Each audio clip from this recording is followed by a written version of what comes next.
Milano, 14 luglio. Alto più di 24 metri, lungo 73 con un'apertura alare di circa 80, l'Airbus A380 è attualmente il più grande aereo di linea mai costruito. Ha una cabina a doppio ponte e può ospitare tra i 525 e gli 853 passeggeri e i clienti più esigenti possono addirittura viaggiare in vere e proprie suite.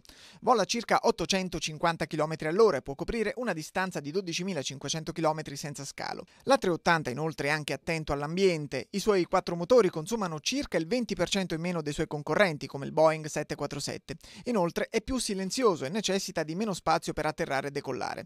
Vola con 2 piloti e 22 assistenti di cabina e ogni esemplare costa circa 350 milioni di dollari.